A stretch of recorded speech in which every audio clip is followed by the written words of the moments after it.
Hello बच्चों, आज हम क्लास 11 आईएससी का पहला टॉपिक यानी कि सेट थ्योरी के बारे में बताएंगे। सेट थ्योरी क्या होता है, सेट थ्योरी को नोटिफिकेशन कैसे किया जाता है, उसे कितने तरह से रिप्रेजेंटेशन किया जाता है, उस सारे चीज़ के बारे में आपको बताएंगे। उसका बेसिक चीज़ बताएंगे।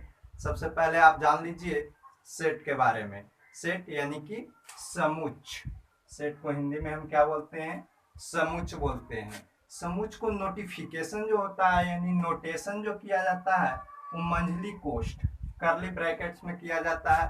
यानी मंझली कोष्ठ से हम क्या करते हैं, उसे बंद कर देते हैं। और जो अंदर जितने भी रहते हैं इस सबको हम क्या बोलते हैं? एलिमेंट बोलते हैं। एलिमेंट या इसी को हम मेंबर भी बोल सकते हैं। एलिमेंट अवयव हिंदी में क्या बोलते हैं? अवयव, है ना। यानी किसी भी हम सेट यानी समुच्च को जब भी हम लिखते हैं तो करली ब्रैकेट में लिखते हैं यानी कि मंझली कोष्ठ के रूप में लिखते हैं। नेक्स्ट आपका क्या कह रहा है, समुच्च होता क्या है। अब आप जान लीजिए कि समुच्च क्या होते हैं। तो समुच्च जो होता है ये set is a well defined collection of object यानी वस्तुओं का संग्रह जो पूर्ण रूप से परिभाषित हो। यानी वैसे वस्तु का संग्रह होना चाहिए जो पूर्ण रूप से क्या हो, परिभाषित हो। ऐसा नहीं कि जो परिभाषित नहीं होता है वो सेट नहीं होते हैं। जैसे मान लीजिए सुंदर वस्तुओं का संग्रह कभी आपको डिफाइन नहीं होगा। जैसे क्लास 11 में इंटेलिजेंट बच्चों का संग्रह कभी डिफाइन नहीं होगा, क्योंकि कोई नहीं जानता है कि कौन बच्चा इंटेलिजेंट है। हर एक क्षेत्र में अलग अलग इंटेलिजेंट होते हैं, बुद्धिमान होते हैं, है ना। उसी प्रकार जैसे पूछ दे भारत में तीन महान कवि, तीन महान कवि, तो ये संग्रह कर ये मुश्किल है ना। ये मुश्किल है कहना कि तीन कौन कौन है जो बुद्धिमान है या अच्छे कवि हैं। इसके बारे में हम डिफाइन नहीं कर सकते हैं। तो हम कह सकते हैं यानी कि समुच्च कौन होता है, जो पूर्ण रूप से परिभाषित होते हैं। परिभाषित वही होता है, जैसे आप जान लीजिए, जैसे अगर कह देता कि क्लास 11th में बच्चों की संख्या, तो ये आपका परिभाषित हो सकता है। क्लास 11th में कितने बच्चे हैं हम देख सकते हैं, गिन सकते हैं। उसके इसके अंतर्गत आपका अल्फाबेट संख्या भी आ सकते हैं, संख्याएं भी इसके अंतर्गत आते हैं। ये सब चीज जो होते हैं वो क्या होता है, समुच्च के अंतर्गत आते हैं। जैसे आपको पूछ दे कि अल्फाबेट में वॉवेल की संख्याओं का समुच्च, तो ये क्या है, एक सेट के रूप में लिख सकते हैं। जैसे यहाँ लिखा गया है, क्या लिखा गया, समुच्च। समुच्च क्या हम बताएं कि वस्तुओं का संग्रह जो पूर्ण रूप से परिभाषित हो, यानी पूर्ण रूप से जो परिभाषित होता है उसी को लिख सकते हैं। जैसे देखा जाए हम लिखे हैं 1 2 3 4, ये 1 2 3 4 जो है सेट ए बराबर लिए या बी बराबर ए बी सी, तो ये क्या है, सुपरिभाषित है। सुपरिभाषित है, इसलिए ये सेट के रूप में हम लिख सकते हैं। अब ध्यान दीजिए इसका सिंबल। सिंबल आप लोग इस सिंबल के बारे में जान लीजिए। ये सिंबल क्या होता है, इसको ऐसे हम बिलोंग्स टू बोलते हैं। इसको हम क्या बोलते हैं, बिलोंग्स टू बोलते हैं। बिलोंग्स टू के मतलब हुआ जैसे एक्स बिलोंग्स ए लिखा हुआ रहता है, एक्स बिलोंग्स ए, इसका मतलब हुआ कि एक्स जो है ए का क्या है, अवयव है। इसका मतलब होता है कि एक्स ए का अवयव है, एक्स ए का अवयव है। यानी इसमें हम लिख सकते हैं टू बिलोंग्स टू, ऐसे हम लिख सकते हैं टू बिलोंग्स ए। इसका मतलब क्या हुआ कि टू जो है ए का क्या है, अवयव है। यहाँ देखिए ए का अवयव कितना है, टू। इस सारा चीज को हम क्या बोलते हैं, इसको हम अवयव बोलते हैं। तो सेट ए का ये क्या है, अवयव है। यानी हम इसे कैसे लिखेंगे कि टू ए का क्या है, सेट ए का अवयव है, सेट ए का अवयव है, अवयव है। इस प्रकार हम ऐसे भी लिख सकते हैं। जैसे ध्यान दो, जैसे लिख सकते हैं ए बिलोंग्स कर रहा है बी। इसका मतलब क्या हुआ कि ए जो है वो क्या है, बी का अवयव है। ये जो है स्मॉल ए जो है वो सेट बी का क्या है, अवयव है। इस प्रकार हम किसी भी एलिमेंट को इस प्रकार रिप्रेजेंट कर सकते हैं, यानी कि हम लिख सकते हैं। अब ध्यान दीजिए, ये सिंबल आप लोग जान लिए। सेट क्या होता है? सेट आपको बता दिए कि सुपरिभाषित वस्तुओं का संग्रह। ऐसा नहीं कि जो सुपरिभाषित ना हो, जैसे इसके अंतर्गत सुंदर नहीं हो सकता, इंटेलिजेंट नहीं हो सकता, ये सब चीज को हम परिभाषित नहीं कर सकते हैं। इसलिए क्योंकि सुंदर कौन होता है? सुंदर मन से भी होता है, कोई तन से होता है, कोई शरीर से होता है। तो इस प्रकार हम सुंदर चीज को या बुद्धिमान चीज यानी इंटेलिजेंट को भी हम क्या करेंगे? परिभाषित नहीं कर सकते हैं। लेकिन इसके अंतर्गत नेचुरल नंबर आपको आवेगा, तो नेचुरल नंबर के अंतर्गत जैसे दिया हुआ रहेगा, डिफाइन किया हुआ रहेगा कि 2 से डिवाइड 5 नेचुरल नंबर या जो भी हो, वो सब आपका क्या होंगे? परिभाषित हो सकते हैं। आप लोग ध्यान दीजिए, जैसे देखिए अगर लिखा हुआ रहे, इस प्रकार लिखा हुआ रहे, जैसे 5 belongs to a, 5 belongs to a. इसका मतलब क्या हुआ? इसका मतलब है कि 5 ए का सेट, ए का अवयव है। लेकिन यहाँ देखिए 1 2 3 4 तक ही है, तो इसको हम क्या करेंगे? इस तरह काट देंगे, डज नॉट बिलोंग्स करेगा। यानी कि 5 जो है, यानी इसको हम लिख सकते हैं कि 5 सेट ए का अवयव नहीं है, सेट ए का अवयव नहीं है, अवयव नहीं है। यानी जब इसमें जो एलिमेंट नहीं रहता है उसको इस प्रकार हम सूचित करते हैं, और जो एलिमेंट रहता है उसको हम इस प्रकार सूचित करते हैं। अब आपको कुछ बता देते हैं जो क्या है, सेट है, और कुछ सेट नहीं है जिसके बारे में आपको बता देते हैं। जैसे कह रहा है लोकसभा के सभी सदस्यों का सेट। लोकसभा में कितने सदस्य होते हैं वो हमें मालूम है, गिनती है, यानी काउंट किया जा सकता है, इसलिए वो क्या होगा? एक सेट के रूप में होगा। नेक्स्ट है एक सेट जिसमें अंग्रेजी वर्णमाला के सभी स्वर अक्षर है। स्वर अक्षर के बारे में हम जानते हैं, ये 5 गो होते हैं, है ना? तो उसे हम क्या करेंगे? उस सुपरिभाषित है, इसलिए उसे हम सेट के रूप में रिप्रेजेंट कर सकते हैं। इस प्रकार हम किसी भी जो परिभाषित होता है उसे हम क्या करेंगे?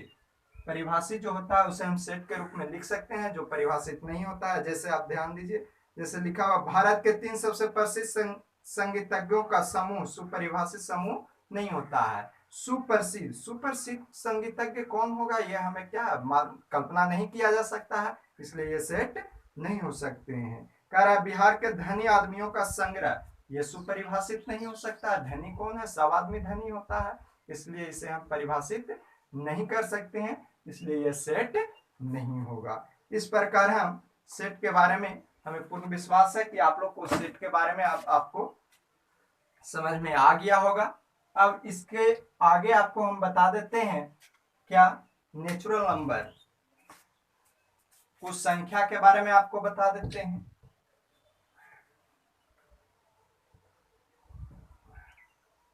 जैसे नेचुरल नंबर यानी प्राकृतिक संख्या, प्राकृतिक संख्या को n से डिनोट करते हैं। इसको हम ऐसे लिख सकते हैं 1 2 3 4 डॉट डॉट डॉट डॉट।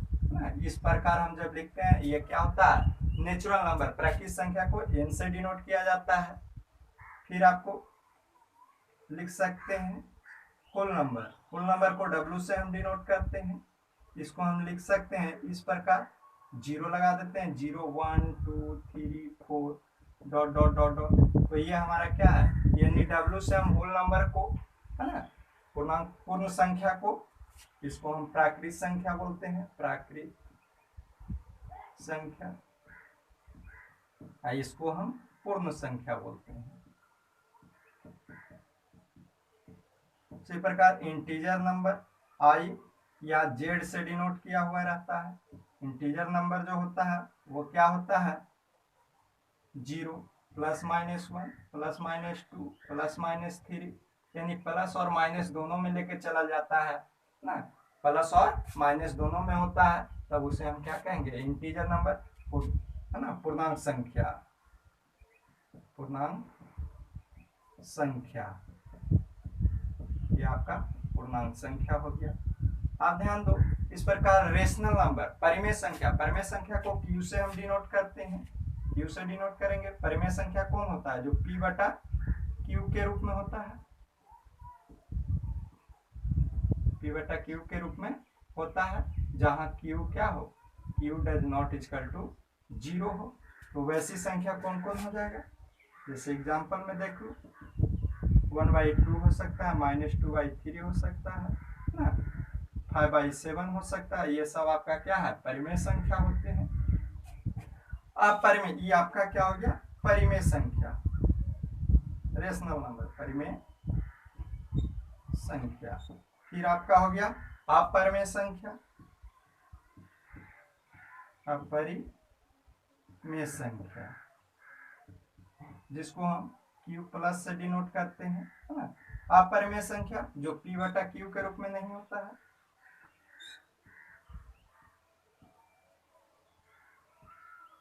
नहीं होता है ना। तो इसके अंतर्गत कौन आएगा, इसके अंतर्गत आपका आ जाएगा, जैसे आप ध्यान दीजिए एग्जाम्पल में, √2 हो गया, √3 हो गया, √5 हो गया, √6 हो जाएगा, √7, इस प्रकार जो होंगे संख्याएं, ये सब आपका क्या हो जाएगा, अपरिमेय संख्या। आई दोनों के जो सम्मिलित रूप होता है इसे हम रियल नंबर बोलते हैं, रियल यानी वास्तविक संख्या, वास्तविक संख्या, यानी ये दोनों का जो सम्मिलित रूप होता है उसे हम रियल नंबर बोलते हैं। अब इस सब चीज बताने के लिए, इस सब चीज इसलिए बता दिए क्योंकि आपको एक्सरसाइज में कहीं कैपिटल N मिल जाएगा, कहीं W मिल जाएगा, I, तो आप कैपिटल N जैसे ही रहेगा तो आप समझ जाइए प्राकृत संख्या है, R लिखा हुआ रहे तो रियल नंबर रहेगा। इस प्रकार आपको रिप्रेजेंट कर दिया जाता है। अब आप लोग देख लीजिए सेट को कितने प्रकार से रिप्रेजेंटेशन किया जाता है, यानी निरूपण किया जाता है। यानी सेट को मुख्यतः दो प्रकार से रिप्रेजेंटेशन किया जाता है। पहला आपका है टेबलर मेथड, जिसको हम रोस्टर मेथड भी कहते हैं, चाहे आप टेबलर मेथड बोलिए या रोस्टर मेथड, हिंदी में उसको हम सारणी विधि बोलते हैं। नेक्स्ट है दूसरा सेट बिल्डर फॉर्म, जिसको हम हिंदी में प्रतीकात्मक विधि बोलते हैं। जैसे डायरेक्ट अगर अंक के रूप में हम लिखते हैं तो वो आपका रोस्टर मेथड होता है, और उसी को जब हम एक्स के फॉर्म में जब हम करके लिख देते हैं तो वो आपका क्या हो जाता है, प्रतीकात्मक विधि। जैसे ये आप देख लीजिए एग्जांपल, ये जो है आपका टेबलर मेथड है, यानी कि रोस्टर मेथड है, डायरेक्ट अंक के रूप में लिख दिया गया 1 2 3 4 5, है ना, बी में लिख दिए E I O U। ये क्या है, ये प्राकृत संख्या है, प्राकृत संख्या है लेकिन 5 तक ही लिया गया है। यहाँ आपका क्या है, ये A E I O U, ये क्या है, अल्फाबेट का क्या है, वोवेल लेटर है ना। उसी प्रकार ये आप देख लीजिए सेट सी में 2 4 6 8, यानी सम संख्याओं का संग्रह किया गया है, सम संख्याओं का संग्रह किया हुआ है। इसमें आपका क्या है, वोवेल का संग्रह किया हुआ है। यहाँ प्राकृत संख्या जो 5 तक ही है ना, 6 से छोटा है। तो इस प्रकार जब रहता है तो इसको हम क्या बोलेंगे, टेबुलर मेथड बोलते हैं। और इसी को जब हमें सेट बिल्डर फॉर्म में लिखना हो तो इसको हम कैसे लिखेंगे, दूसरा वाला देख लीजिए, जैसे इसी को रिप्रेजेंट करते हैं हम किस में, सेट टेबुलर फॉर्म में। तो सेट टेबुलर फॉर्म में लिखेंगे तो लिख सकते हैं, ये बराबर एक्स सच डैट, एक्स जो है एलिमेंट को क्या करता है, सूचित करता है, सभी एलिमेंट को एक सूचित करता है। एक्स सच डैट, एक्स जो है वो बिलोंग्स कर रहा है किसमें, नेचुरल नंबर में, यानी x जो अवयव है वो किसमें है, नेचुरल नंबर यानी प्राकृत संख्या है। लेकिन कंडीशन क्या है यहाँ कि x जो होना चाहिए वो लेस देन 6 है, यानी 6 से छोटा है, 5 तक ही है। या ऐसे भी लिख सकते हो या ऐसे लिख सकते हो, x लेस देन इक्वल 5, ऐसे भी आप लिख सकते हो। इस चीज को लिखिए या x लेस देन 6 लिखिए, दोनों एक ही चीज है ना। इस रूप में जब हम रिप्रेजेंट कर देंगे इस चीज को तो उसे हम क्या कहेंगे, सेट बिल्डर फॉर्म। उसी प्रकार बी सेट को देखिए, बी सेट को हम कैसे बिल्डर फॉर्म में लिखेंगे, सेट बिल्डर फॉर्म में ये क्या है, एक वोवेल है, तो इसको हम लिख सकते हैं एक सच डैट एक्स जो है वो बिलोंग्स कर रहा है कहाँ, वोवेल, है ना, अल्फाबेट का वोवेल में, वोवेल डायरेक्ट भी लिख देते हैं, एक्स बिलोंग्स कर रहा है वोवेल, इस प्रकार हम लिख सकते हैं। तब इसे हम वोवेल के अंतर्गत 5 ही लेटर आता है, जैसे E I O U, तो इस रूप में हम लिख सकते हैं, या इसका और कोई अन्य रूप में भी हम इसे रिप्रेजेंट कर सकते हैं। नेक्स्ट आपका है सी को हम इस प्रकार लिख सकते हैं, जैसे 2 4 6 8 है, तो इसको लिखेंगे एक सच डैट x बिलोंग्स कर रहा है कितना, बिलोंग्स कर रहा है 2n, है ना, नेचुरल नंबर 2n, ये आपका सम संख्या है, क्या है आपका सम संख्या है, n में बिलोंग्स कर रहा है, सॉरी n में बिलोंग्स कर रहा है, लेकिन x जो है वो क्या है, वो 2n, x बराबर 2n के क्या है बराबर है, x बिलोंग्स कर रहा है नेचुरल नंबर में, लेकिन x जो है वो किसके बराबर है, 2n के बराबर है, यानी सम संख्या के बराबर है। इस प्रकार जब हम रिप्रेजेंट कर देते हैं तो इसको हम बोलते हैं सेट बिल्डर फॉर्म। इस रूप से इस रूप में व्यक्त किया जा सकता है, इस रूप से इस रूप में, यानी टेबुलर मेथड से हम सेट बिल्डर फॉर्म में व्यक्त कर सकते हैं और सेट बिल्डर फॉर्म से टेबुलर फॉर्म में। एक दो एग्जांपल और आपको हम बता देते हैं, जैसे ध्यान दीजिए,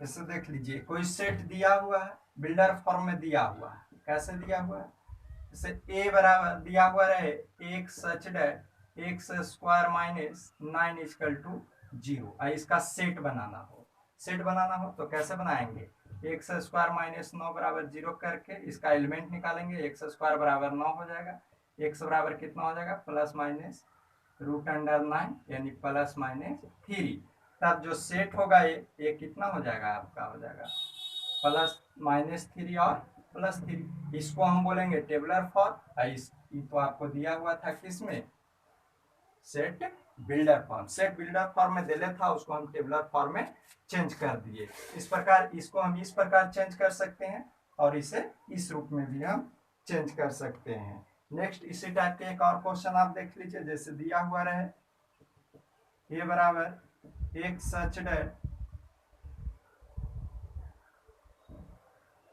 x square minus 5x plus 6 equal to 0, और इसे क्या करना है, ये आपका सेट बिल्डर फॉर्म में दिले टेबुलर फॉर्म में चेंज करना है, तो x square minus 5x plus 6 बराबर 0, इसको हम फैक्टर तोड़ेंगे, फैक्टर के बारे में आपको बताए होंगे, क्या हो जाएगा x square minus 2x minus 3x plus 6 equal to 0, यानी फैक्टर जब हम कॉमा लेंगे तो x माइनस 2 आ जाएगा और x माइनस 3, इस प्रकार x का जो वैल्यू होगा 2 और 3 आ जाएगा, तो सेट ए जो हमें प्राप्त होगा वो कितना होगा 2 और 3 के रूप में। यानी इस प्रकार हम क्या कर सकते हैं, बिल्डर फॉर्म को हम रोस्टर फॉर्म में हम चेंज कर सकते हैं, है ना।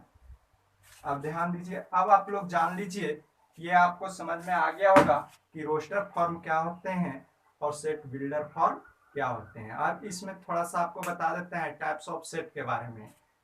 जैसे types of set, type of set यानी समुच्चय के प्रकार, कुछ इसके बारे में बता देते हैं और कुछ अगले वीडियो में बताएंगे।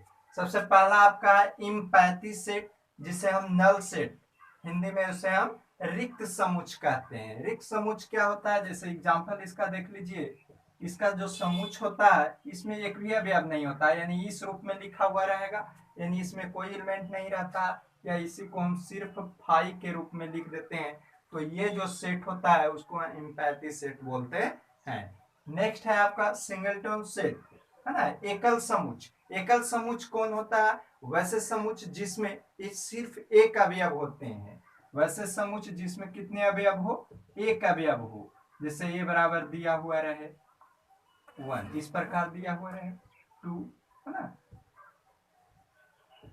b, इस प्रकार ऐसे जो लिखा रहता है सिर्फ एक ही अवयव होता है, तो उसे हम क्या कहते हैं, एकल सेट बोलते हैं। जिसमें कोई अवयव नहीं होता है उसे हम रिक्त बोलते हैं, उसको हम 5 भी लिख सकते हैं, या ऐसे ये बराबर ऐसे करके लिख सकते हो, है ना, खाली रहता है, इसके अंदर कोई भी अवयव नहीं होता है। नेक्स्ट है आपका third number finite set. Finite परिमित समुच्चय, यानी वैसे समुच्चय जिसमें अवयवों की संख्या को हम गिन सकते हैं, है ना, जिसे हम गिन सकते हैं उसे हम क्या बोलेंगे, परिमित समुच्चय। परिमित समुच्चय यानी थर्ड नंबर का एग्जांपल इधर देख लीजिए,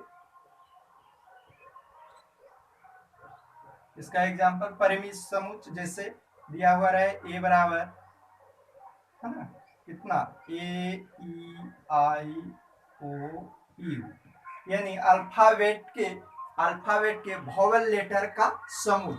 इसे हम क्या कर सकते हैं, गिन सकते हैं। तो जब हम गिन सकते हैं यानी काउंटिंग कर सकते हैं, उसको हम फिनाइट सेट कहते हैं। इनफिनाइट सेट नेक्स्ट है, चौथा आपका इनफिनाइट सेट, यानी वैसे सेट जिसे हम गिन नहीं सकते हैं। जैसे तारों की संख्या, तारे आकाशगंगा, तारा की जो संख्या होता है उसे हम गिन नहीं सकते हैं, तो वो आपका क्या होगा, इनफिनाइट सेट। या हम कह सकते हैं जो डॉट डॉट रूप में रहता है उसे हम इनफिनाइट सेट कहते हैं। जैसे चौथा आपका दिया हुआ रहे एग्जाम्पल में इस रूप में, जैसे ए बराबर दे ले रहे 1 2 3 dot dot dot dot dot dot, ये कहाँ तक जाएगा इसका हमें मालूम नहीं है, तब इसे हम क्या कहेंगे, इनफिनाइट सेट कहेंगे। यानी इनफिनाइट सेट जो होता है वो डॉट डॉट के रूप में होता है, लेकिन ये जो होता है डॉट डॉट के रूप में नहीं, एक निश्चित जिसको हम गिन सकते हैं, जैसे सम संख्या 2 4 5 6 10 तक ले सकते हैं, तो वो हमारा क्या हो जाएगा, काउंटिंग की संख्या हो जाएगा, तो उसे हम परिमेय यानी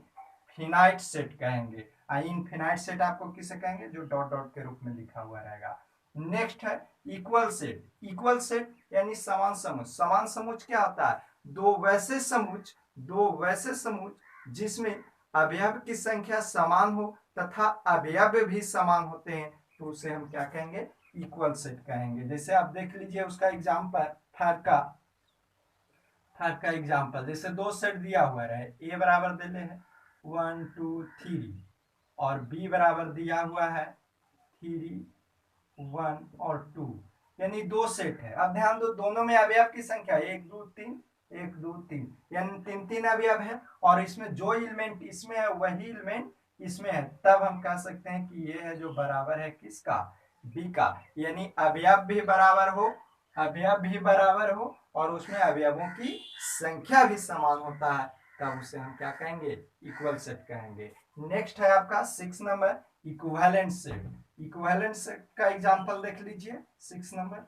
इक्विवेलेंट सेट कहता है कि वैसे दो समुच जिसमें अवयवों की संख्या समान हो, अवयव समान हो या ना हो, लेकिन क्या हो, उसमें अवयवों की संख्या समान होता है, तो उसे हम इक्विवेलेंट सेट कहते हैं। जैसे आप ध्यान दीजिए, जैसे दिया हुआ है, मान लो ए बराबर 1 2 3 4 और बी बराबर दिया हुआ रहे ए बी सी डी, तो ये दो से समुच्चय है, दो सेट है जिसमें अवयव की संख्या 1 2 3 4, इसमें भी 1 2 3 4, यानी हम कह सकते हैं कि नंबर ऑफ ए बराबर number of b. Number of a का मतलब हुआ समुच्चय ए में अवयवों की संख्या, और नंबर ऑफ बी का मतलब हुआ समुच्चय बी में अवयवों की संख्या। ये दोनों आपस में बराबर जब होगा, इस कंडीशन को फॉलो करेगा, तो ये आपका क्या हो जाएगा, इक्विवेलेंट सेट हो जाएगा। इस प्रकार आपको सेट समुच्चय का बेसिक चीज आपको बता दिए हैं, और भी इसके टाइप्स हैं, बहुत सारी चीजें आपको अगले वीडियो में बताएंगे। तब तक हमारे वीडियो को देखते रहिए, है ना, चैनल को सब्सक्राइब जरूर कर लीजिएगा। थैंक्स।